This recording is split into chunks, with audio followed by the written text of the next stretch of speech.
हम लोग जो है कि यहाँ रोड पर खड़ा रहेंगे, बीएड करके, नेट क्वालिफाई करके, पीएचडी करके और जो है कि आपका पीजी करके रोड पर रहेंगे। मैं मुख्यमंत्री में आपका इंटर पास रहेंगे, आपका शिक्षा मंत्री जो है कि आपका इंटर फेल रहेंगे, आपका ये स्वास्थ्य मंत्री इंटर पास रहेंगे और हम लोग यहाँ रोड पर रहेंगे। मेरा सवाल ये है कि हम लोग जो इतना मतलब इस क्षेत्र में ये विषय लेके पढ़े हैं, इतना इन्वेस्ट किए हैं और हम लोग को आगे मौका नहीं मिल रहा है। तो हम मुर्गा भी बेचने को तैयार हैं, मछली भी बेचने को तैयार हैं, अंडा भी बेचने को तैयार हैं, बशर्ते विधायक जी, मंत्री जी के जो बाल बच्चे हैं, रिलेटिव हैं, वो भी हमारे साथ आएँ। नमस्कार, आप देख रहे थे न्यूज़ पोस्ट। मैं हूँ रंजना। राज्य में बहालियां आने वाली हैं अगले कई महीनों में, वो भी थोक भरी बहालियां शिक्षा जगत में। लेकिन उस बहालियों में कई ऐसे पद, महत्वपूर्ण सृजन करने लायक पद, सब्जेक्ट, विषय जो कि उससे हटा दिया गया, दरकिनार कर दिया गया है। वो आर्ट्स में विषय हैं, पॉलिटिकल साइंस, जनजातीय भाषा, कंप्यूटर साइंस भी है और सोशियोलॉजी भी है। इसी कड़ी में यहाँ पर अनिश्चितकालीन धरना का इन लोगों ने बैनर भी लगा लिया है कि झारखंड राजनीति विज्ञान विभाग संघ का के बैनर तले यहाँ पे धरना प्रदर्शन अनिश्चितकालीन 22 जून से जारी है। आज 29 जून है, मतलब पिछले 7 दिन से आप लोग धरना स्थल पर बैठे हैं।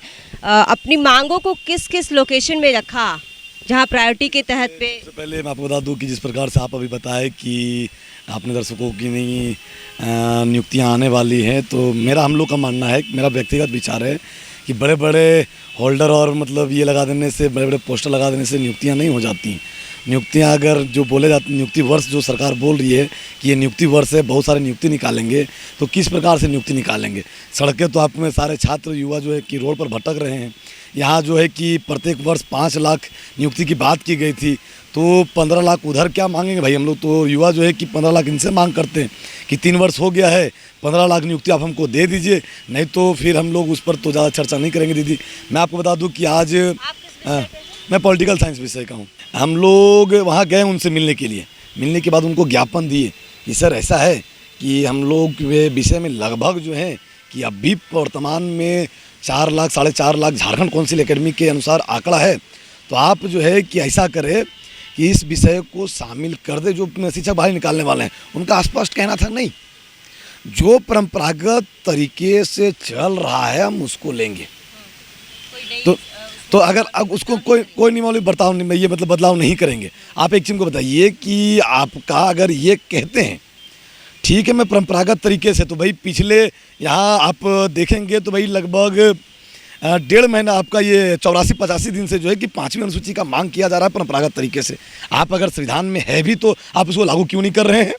अगर परंपरागत तरीके से बात करते हैं तो मैं ये कहता हूँ, दीदी मैं आपको बताता हूँ, हम लोग इस प्रकार से हैं कि सरकार के गर्व से छीन करके लाएंगे, उनको देना पड़ेगा। मैं आपको बताता हूँ कि हम लोग ये जो है कि आप देखेंगे, कैमरा अगर घुमाएंगे तो आप ये देखेंगे कि सरकार जो है कि स्पष्ट रूप से, सरकार के हाईकोर्ट से बढ़कर के तो सरकार नहीं है। हाईकोर्ट जब आदेश दे दिया है, हाईकोर्ट का कॉपी हमारे पास मौजूद है, आपके पास हम ये दिखा सकते हैं कि आपका जी देखिए, मानिए आपका जो है कि PIL नंबर 3547/2016 में अजय कुमार चौधरी बनाम राज्य सरकार, उनका जो है कि आपका उसमें निर्णय दिया गया था कि 6 महीना के अंदर पद सृजित करना है। आज तक झारखंड राज्य अलग होने के बाद 22 साल हो गई है, उसमें हम लोग के सब्जेक्ट जो पॉलिटिकल साइंस है, समाज शास्त्र है, दर्शन शास्त्र है, मनोविज्ञान है और कंप्यूटर साइंस है, इस जो महत्वपूर्ण विषय हैं इनमें अभी तक एक भी शिक्षक बहाल नहीं हुए हैं। तो मेरा सवाल ये है कि हम लोग जो इतना मतलब इस क्षेत्र में ये विषय लेके पढ़े हैं, इतना इन्वेस्ट किए हैं और हम लोग को आगे मौका नहीं मिल रहा है कि हम लोग क्या करें? अपने राज्य में, अपने लोकेलिटी के आधार पर भी किसी भी प्रकार में हम लोग जो सब्जेक्ट चूज करके पढ़े हैं, जिसमें MA किए हैं, BEd किए हैं, और उस आधार पर हम लोग की नियुक्ति नहीं होगी तो हम लोग के पास कोई रास्ता नहीं है, दूसरा जगह कहीं भी उपाय ही नहीं है कि हम लोग दूसरा क्षेत्र में जाके कुछ काम करके अपना जीवन यापन कर सके।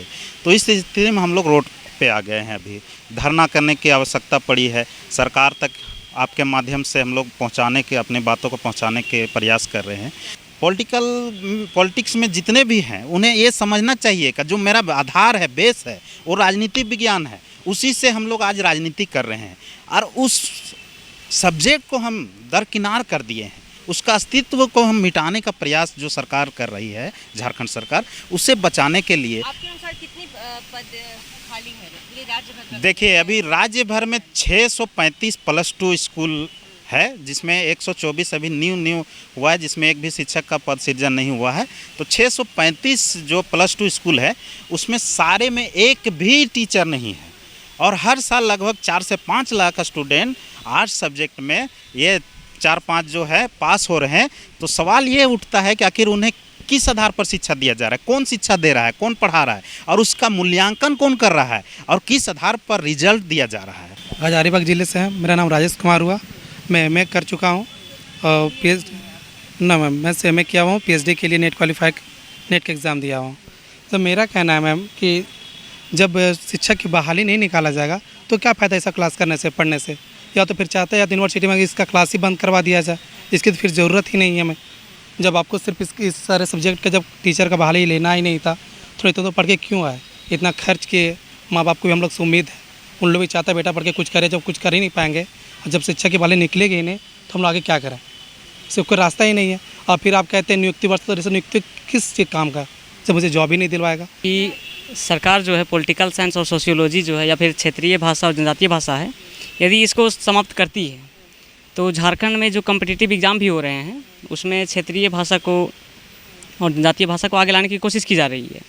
और यदि यहाँ पे शिक्षक नहीं रहेंगे और पढ़ाई नहीं होगी तो किस आधार पे झारखंड और झारखंडियों को आगे लाया जाएगा, बहुत बड़ी बात है। प्लस में जो 10th के बाद इंटरमीडिएट में जाते हैं, मैक्सिमम लोग जो आर्ट्स रखते हैं, पॉलिटिकल साइंस या सोशियोलॉजी रखते हैं, तो रखते हैं यदि टीचर की बहाली नहीं होगी तो पढ़ाई कहाँ से होगा। पढ़ाई नहीं होगा तो जो रखे हुए सब्जेक्ट को एग्ज़ाम देंगे तो उसका जो मूल्यांकन होगा किस आधार पे होगी।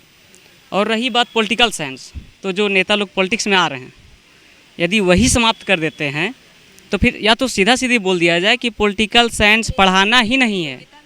और रहा बात कि यदि शिक्षक की बहाली नहीं होती है, स्वरोजगार की बात की जाती है, तो हम मुर्गा भी बेचने को तैयार हैं, मछली भी बेचने को तैयार हैं, अंडा भी बेचने को तैयार हैं, बशर्ते विधायक जी, मंत्री जी के जो बाल बच्चे हैं, रिलेटिव हैं, वो भी हमारे साथ आएँ।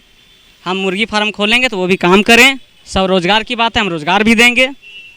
मछली हम बेच रहे हैं तो वो भी साथ में काम करें, इसमें तो कोई शर्म की बात नहीं होनी चाहिए। जो हम लोग छात्र आज 7वां-8वां दिन हो गया है आंदोलनरत हैं, तो मांग एक ही है कि जो हाईकोर्ट का जो आदेश हुआ है उसके अनुरूप सरकार पहल करे और जल्द पहल करे। इससे क्या होगा, एक ही उद्देश्य से पीएल हुआ है कि गुणवत्तापूर्ण शिक्षा बहाल होने के लिए, शिक्षक की कमी को दूर करने के लिए, इन तमाम चीज़ों को, और रोज़गार भी इसमें है, समाहित है। इन सारे चीज़ को समाहित करते हुए पीएल हुई थी, आदेश भी हुई और आदेश में पहल भी कुछ हद तक हुई है। तो हम चाहते हैं कि इसमें पूर्ण हो और जल्द हो, ताकि इन तमाम तरह की समस्याएं। तमाम राज्य में अगर रोजगार की बात की जाए तो हर आए दिन राजभवन के समक्ष हजारों की संख्या में पढ़े लिखे बेरोजगार युवा सम्मानित रोजगार के इंतजार में वो धरना प्रदर्शन करते हैं, क्योंकि उनके पास डिग्रियां पीएचडी और डिलीट की भी होती है, फिर भी वो धरना प्रदर्शन करने के लिए मजबूर होते हैं। आखिर मजबूरी इनकी यह भी है कि वो स्वरोजगार करने के लिए नहीं तैयार है, क्योंकि ये पढ़े लिखे हैं, ये मुर्गी पालन और सूकर पालन नहीं कर सकते, इन्होंने साफ तौर पर कहा। साथ ही इन अभ्यर्थियों की जो मांग है, इनका मांग यही है कि जो पद सृजन इस महत्वपूर्ण विषय का अभी तक जब नहीं हुआ 22 वर्षों में, तो इस वर्ष अगर सरकार कर देती है तो कई छात्रों को रोजगार जरूर मिलेगा, जो नई बहालियां आने वाली हैं नियुक्ति वर्ष में। खैर, यह तो देखने वाली बात होगी कि इन अभ्यर्थियों का अनिश्चितकालीन धरना खत्म होता है या फिर सरकार इनकी मांगों को पूरी करती है, इसके लिए भी इंतजार करना होगा। लेकिन राजभवन में भी इन्होंने आवेदन दिया है, इन्हें वहां से भी बुलावा आएगा, इसके बाद अपनी समस्या को ये राजभवन में भी अवगत कराएंगे। इसके लिए आप भी इंतजार कीजिएगा क्या कुछ ये जो अभ्यर्थी हैं, पढ़े लिखे बीएड एमएड और पीएचडी डिग्रीधारी युवा सड़क पर बैठकर धरना प्रदर्शन कर रहे हैं, इनको रोजगार मिलेगा या नहीं, इसके लिए अभी हम सभी को इंतजार करना है और ये खुद ही इंतजार करेंगे। तमाम इसी तरह के अपडेट्स के लिए बने रहिएगा द न्यूज़ पोस्ट के साथ। नमस्कार।